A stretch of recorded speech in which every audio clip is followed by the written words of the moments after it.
Across to that update on the cyclone. The two states which are affected largely, the state of Tamil Nadu and Andhra Pradesh, have sounded an alert. The authorities indeed are on a standby, on a high alert.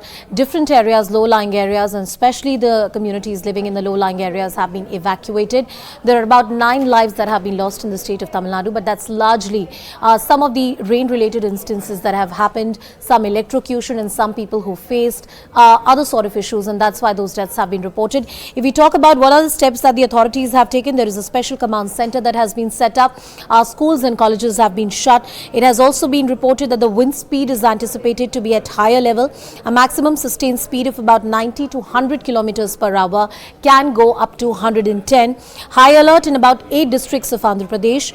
Let's play out this report. My colleague Amit Pandey is on ground zero. He gets you this report. Have a look.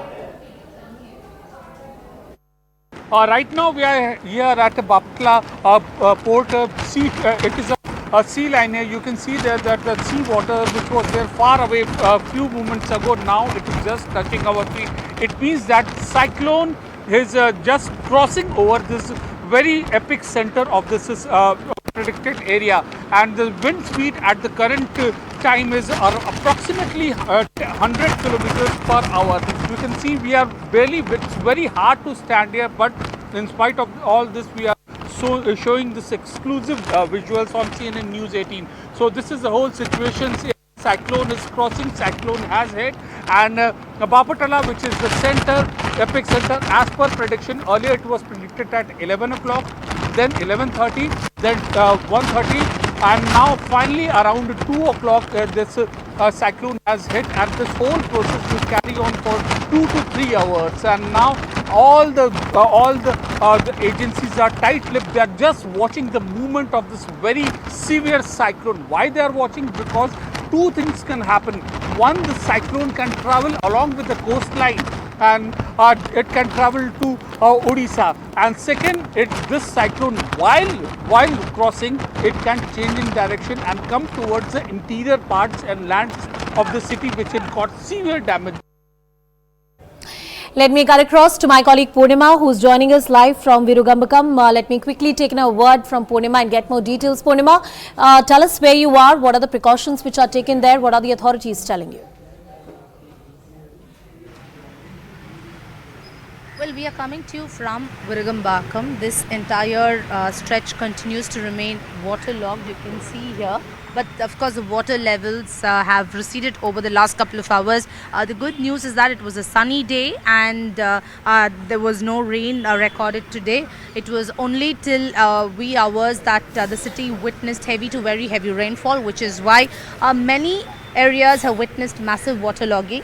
And the second issue that people have faced over the last 24 hours is the falling of trees. Trees are being uprooted. Water from these waterlogged areas are currently being pumped out.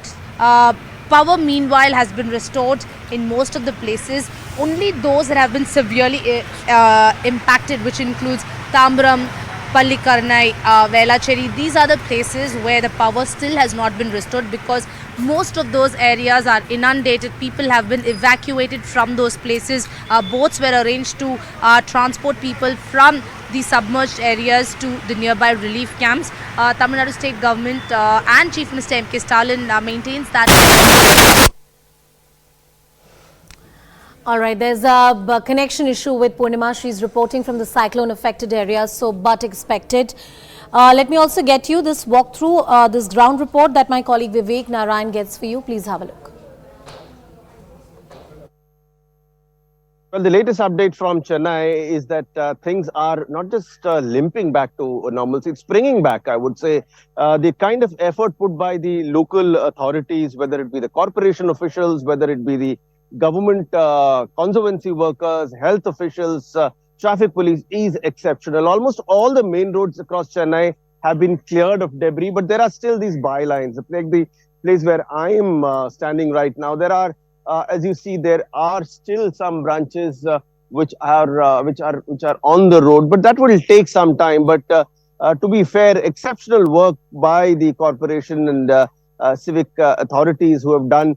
Who have worked overnight, and ever since the rain stopped a few hours back, it's been 24/7 work for them, and they have ensured that things are back to normal in Chennai. Electricity, most of these parts of the city, especially the low-lying areas, are out of power for more than 24 hours. And that makes it very difficult. No electricity means it's difficult to charge your mobile phones. There's no internet issues would be there. So that is being, the government says very clearly that it is with an intention that the power has been stuck off. That's because to ensure that there are no cases of electrocution. Let me cut across once again to my colleague Purnima, who continues to be with us on the broadcast. Purnima, I hope you can hear me. Tell us about what are the predictions for the next few hours. Well, now that the cyclone has made its landfall in Andhra, temporary respite for Chennai. So far, no rains were recorded in the city and no high alert has been issued. However, there have been complaints of massive waterlogging, which is why schools and colleges and educational institutions will remain shut tomorrow. There are 4 districts that are on alert, which includes Chennai, Kanchipuram, Chengalpattu and Tiruvallur districts. So schools, colleges will continue to remain shut tomorrow only because power cuts in few parts, many waterlogging complaints that the corporation officials have received. So will take some more time, another 24 hours for the corporation officials to clear the water. Of course, on the main roads, most of the areas they've cleared. But all these, as Vivek sir was pointing out, all these bylanes and also streets, low-lying areas, all these continue to remain waterlogged. Therefore, will take some more time. Chief Minister says another 4 days for normalcy to be restored because places like Tamil are worst hit. The entire area is in fact submerged. Rayalaseema, Puducherry, all these areas continue to remain waterlogged. Chief Minister has in fact taken stock of the situation by visiting these worst flood affected areas. So another 4 days is the time period given by Chief Minister. However, power has been restored in phases in most of the places where the water levels are not waist deep or neck deep. All right, and Purnima, as far as the locals are concerned, people who are affected are concerned, there are many areas where the water is waist deep or knee deep. You have reported from those areas. In how much time can normalcy be restored? Basic sanitation and hygiene in these areas can be restored. How long does that work really take, for it to be completed? Well, that's still a long way to go because when we visited West Mamlam earlier today, the entire area, West Tamram to be precise, is completely inundated.